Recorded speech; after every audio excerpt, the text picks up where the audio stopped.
Greetings from Florida. The warmth of being home is a reminder why I've chosen public service. From joining the United States Navy and serving in Iraq, to representing the people in the U.S. Congress, and now serving as governor of Florida. And it reminds me why I decided to run for president, to fight for those who have been forgotten in this country. This is America's time for choosing. We can choose to allow a border invasion, or we can choose to stop it. We can choose reckless borrowing and spending, or we can choose to limit government and lower inflation. We can choose political indoctrination, or we can choose classical education. These choices are symptoms of the underlying struggle to ensure that constitutional government can endure and that Western civilization can survive.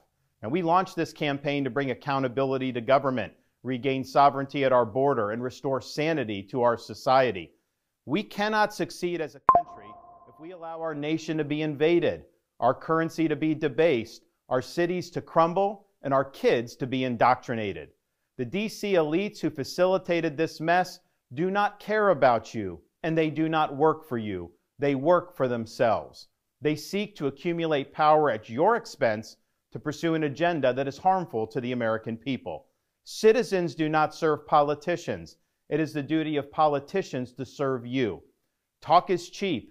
Actions speak louder than words. Reversing the decline of this nation requires leadership that delivers big results for the people we are elected to serve. I have a record of leading with conviction, championing an agenda marked by bold colors, delivering on my promises, and defeating the people who are responsible for our nation's decline. That is the type of leadership we need for all of America. Now, over the past many months, Casey and I have traveled across the country to deliver a message of hope that decline is a choice and that we can, in fact, succeed again as a nation. Nobody worked harder, and we left it all out on the field. Now, following our second place finish in Iowa, we've prayed and deliberated on the way forward. If there was anything I could do to produce a favorable outcome, more campaign stops, more interviews, I would do it. But I can't ask our supporters to volunteer their time and donate their resources if we don't have a clear path to victory. Accordingly, I am today suspending my campaign. I'm proud to have delivered on 100% of my promises, and I will not stop now.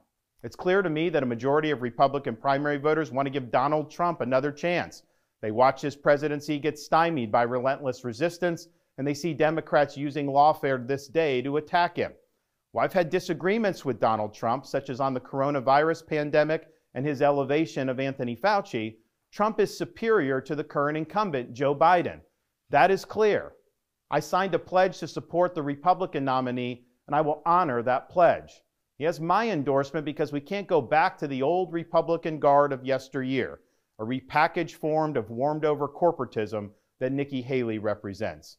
The days of putting Americans last, of kowtowing to large corporations, of... Ladies and gentlemen, it's official. Ron DeSantis has officially dropped out of the presidential race and has endorsed Donald Trump. He attacked Nikki Haley. Now we know for a fact Trump is going to win New Hampshire. He's going to win South Carolina. He's the nominee. Good. But I'm sorry, DeSantis. I don't think this is going to save your political career. I think it's over. When you made the decision to backstab Trump and run against him, that was the end of it. But good job dropping out before more people gave you their money for no reason.